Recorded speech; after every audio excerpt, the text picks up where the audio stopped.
When 32 children go missing, the world mourns. When they're found 36 years later, the world is shocked.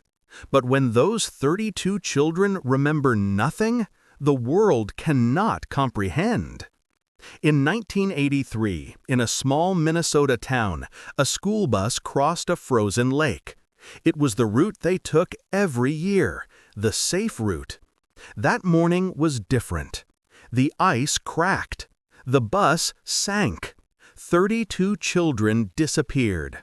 Their families waited by the lake for days. Divers searched. They found nothing. No bodies, no bus, just emptiness. 36 years passed. The lake was drained, and the bus was there, 10 meters down, in the mud. But the children were still sitting in their seats, eyes open, not moving, not breathing, but alive. They spent 36 years underwater. But for them, only 10 minutes had passed.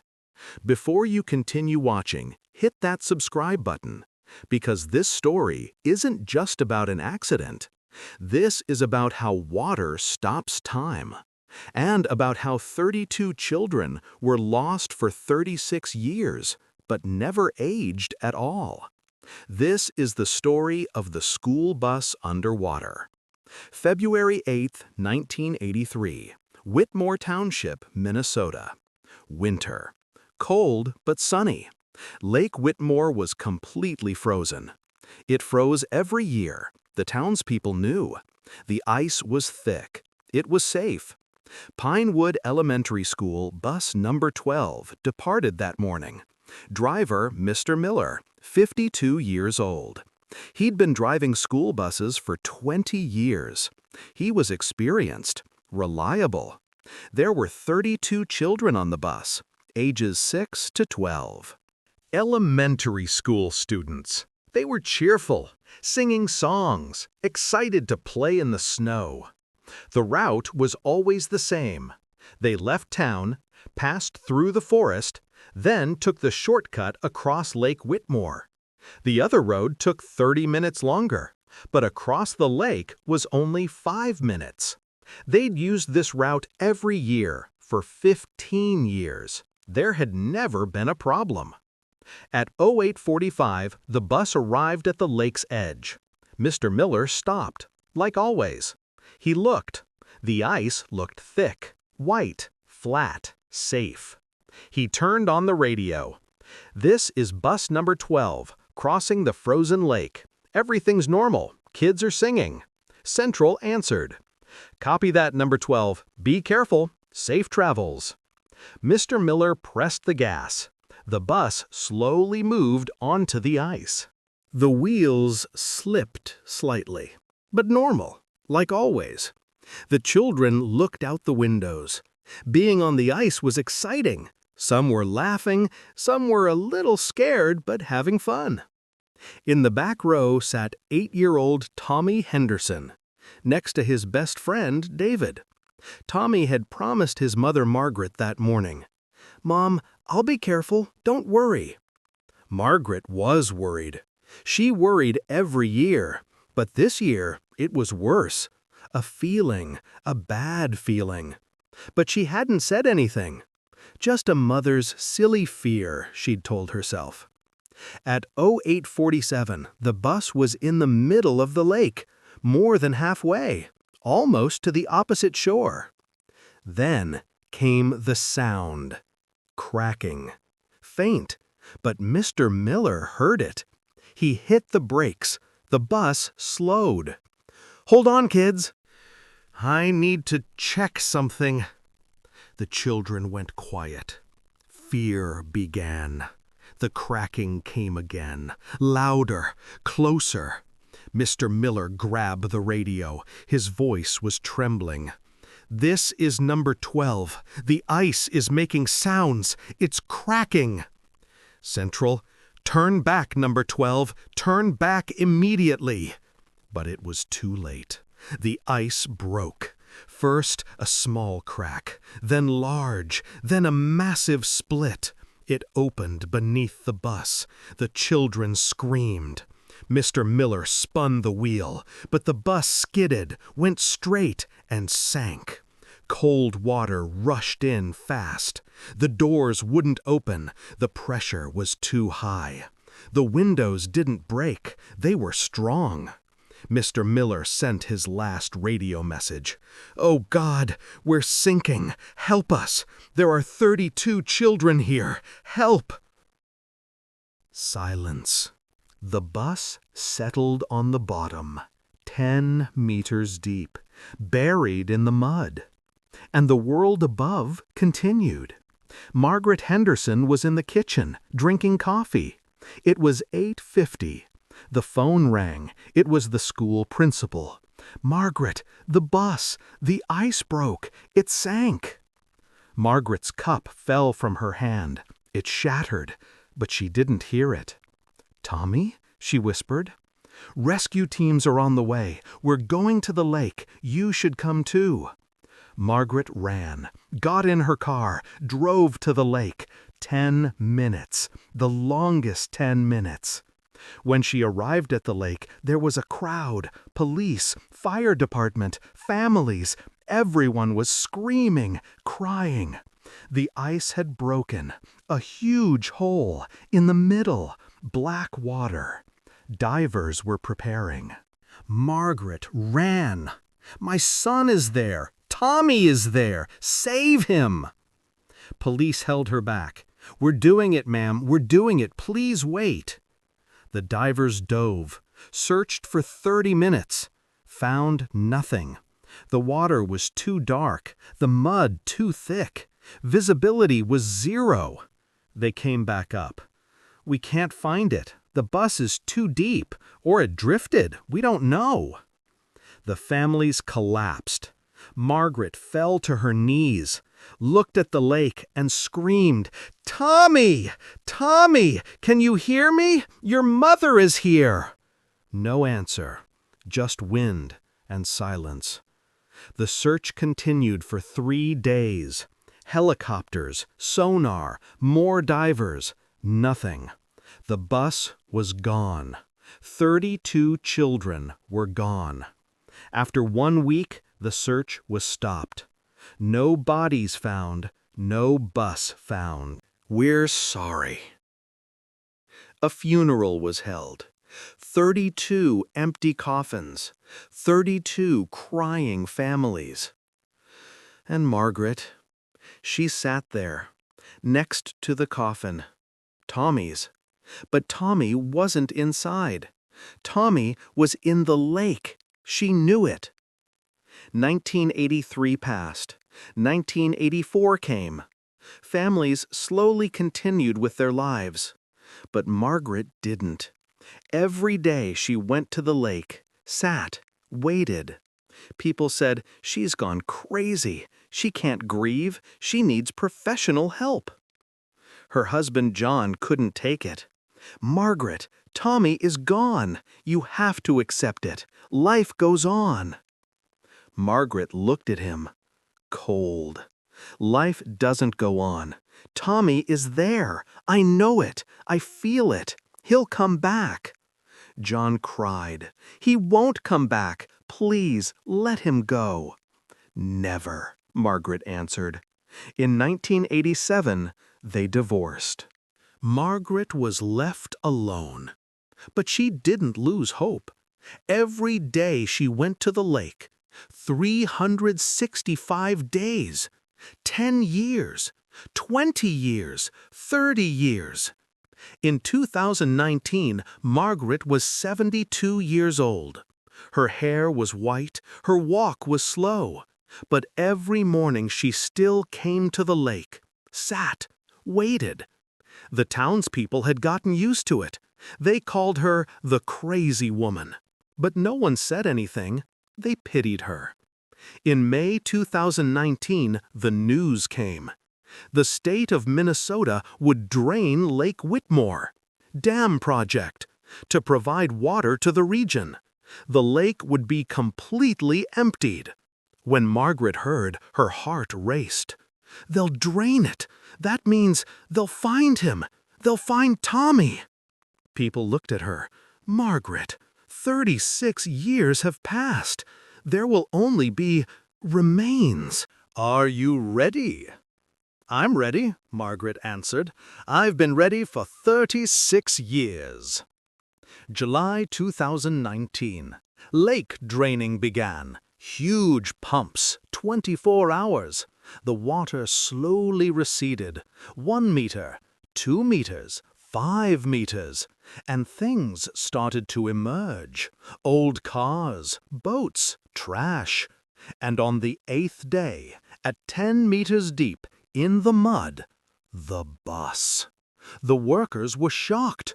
"My God, this is that bus from 1983. The news spread. Margaret ran to the lake. She was out of breath. She was old, but she ran, and she saw it. The yellow school bus, covered in mud, but recognizable. Windows intact, doors closed. Rescue Team Captain Jack Morrison was leading. "Be careful. Inside might be remains. Be respectful." They tried to open the door. Mud had stuck to it. They opened it with difficulty, and Jack looked inside. He froze. "What is it?" the team asked. "Bodies?" Jack couldn't answer. He just pointed. "Look, see for yourselves." The team approached, looked, and none of them could believe it. The children were sitting in the seats. 32 children, all of them, eyes open, not moving, not breathing, but they looked fresh. They hadn't decomposed. They were wet, muddy, but as if they'd sunk yesterday. Jack reached his hand toward one of the children.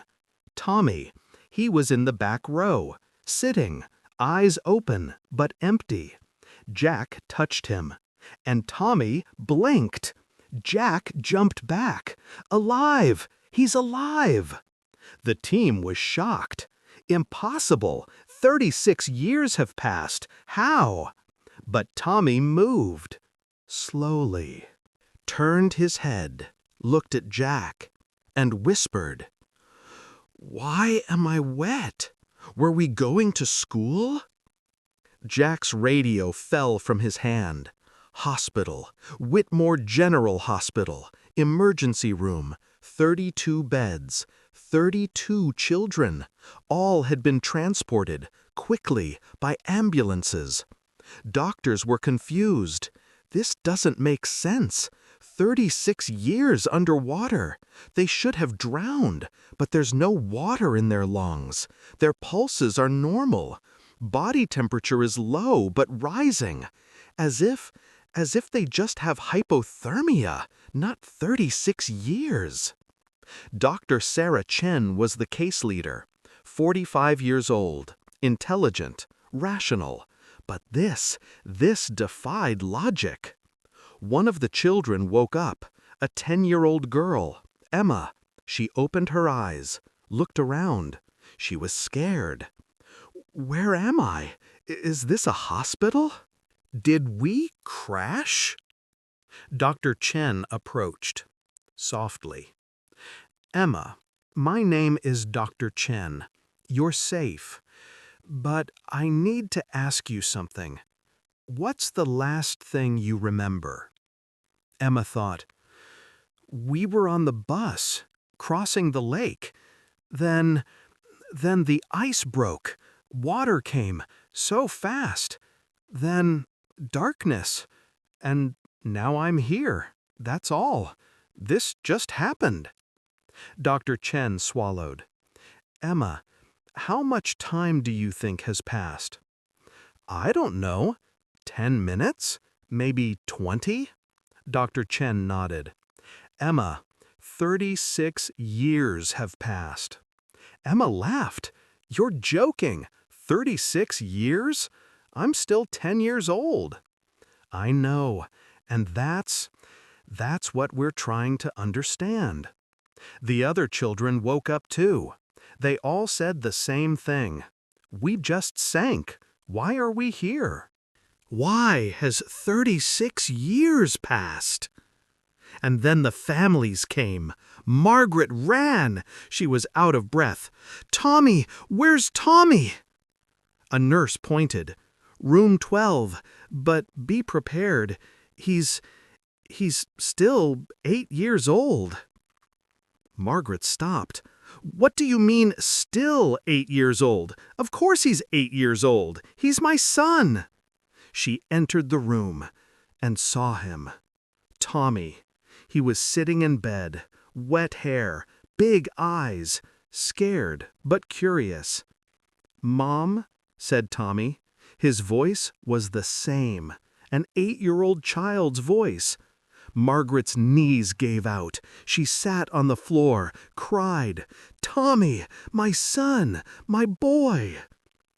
Tommy was confused. Mom, why are you crying? And why do you look so old? Margaret froze, looked in the mirror. An old woman, 72 years old, white hair, wrinkles. Then looked at Tommy, 8 years old, unchanged. Tommy, it's a long story, but you've been missing for 36 years. Tommy shook his head. No, we just sank. You're confusing me. Margaret understood. Tommy didn't know. None of them knew. Dr. Chen held a conference. All the families, all the doctors. Time to explain. 32 children stayed underwater for 36 years. But for them, time didn't pass. Why? Because the cold water and deep pressure created a kind of temporal suspension. Metabolism stopped. Brain activity reduced to minimum. But cellular death didn't occur. There's no scientific explanation we know of. But it's real. The children didn't age, didn't grow. They just stopped. A mother asked, So, what happens now? Will they age? Yes, they're in normal time flow now. They'll grow, age. But psychologically, they're still 12 years old. Families aged 36 years. Children didn't. This won't be easy. It wasn't easy. The children returned home, but the homes were strange. Parents were old. Some parents had died. Some had remarried, had new children. Tommy returned to Margaret's house, but the house was different, smaller, worn. Photos on the walls. Tommy's photos. 8 years old. Always 8 years old, because there were no other photos. Mom, why do I have so many photos? Tommy asked. Margaret couldn't answer. She just hugged him. Days passed, weeks. The children tried to adapt, but it was hard. The world had changed. 1983 was gone. 2019 was here. Technology, internet, phones, everything was foreign. And their friends were now 44 years old, married, had children, had jobs. Emma had called her old best friend Lisa. Lisa came, but Lisa was now 46 years old. Emma was still 10. Lisa, Emma said, you're so old. Lisa cried, I know, you're not. But I lived 36 years, Emma. You didn't. I'm sorry, Emma whispered. 2 months later, a meeting was held. 32 families, 32 children, psychologists, doctors. Conclusion? The children cannot integrate. The trauma is too great. Family bonds are broken. The world is unrecognizable. A solution was proposed. Special school, just for these 32 children. They'll grow together, learn together, adapt together. The families agreed. There was no other option. September 2019. New school opened. Lake Whitmore Academy. 32 children, all together. Margaret dropped Tommy off on the first day. "Will you be okay?" she asked. Tommy looked at her. "I don't know, Mom, but I'm with my friends. We're all in the same situation. Maybe together we'll manage." Margaret smiled. "You're strong, Tommy. You and your friends. You survived. 36 years underwater. That's a miracle. Now you have a new life." "But where's my old life?" Tommy asked. Margaret couldn't answer. Because the old life was gone 36 years ago, and it wasn't coming back. That night, Margaret returned to the lake for the last time. She sat, looked at the water. The lake was filling again. The dam project was complete. Soon there would be no trace of where the bus sank, where 32 children disappeared. But Margaret wouldn't forget. None of them would. Tommy was alive after 36 years. But which life? The life in 1983 or the life in 2019? Both. And neither, because time had stopped underwater for 36 years. And now it was starting again. But nothing was the same. Margaret stood up, looked at the lake one last time, and whispered, "Thank you for giving him back." The lake didn't answer, just rippled, gently, as if it understood. Margaret turned, walked, went home. Tommy was waiting. Life was continuing after 36 years. It was hard, but it was continuing. And Lake Whitmore was slowly forgotten. But on some nights, local fishermen say, sounds come from the depths of the lake. Children's voices, singing, just like they were on the bus in 1983. But it's just the wind, isn't it?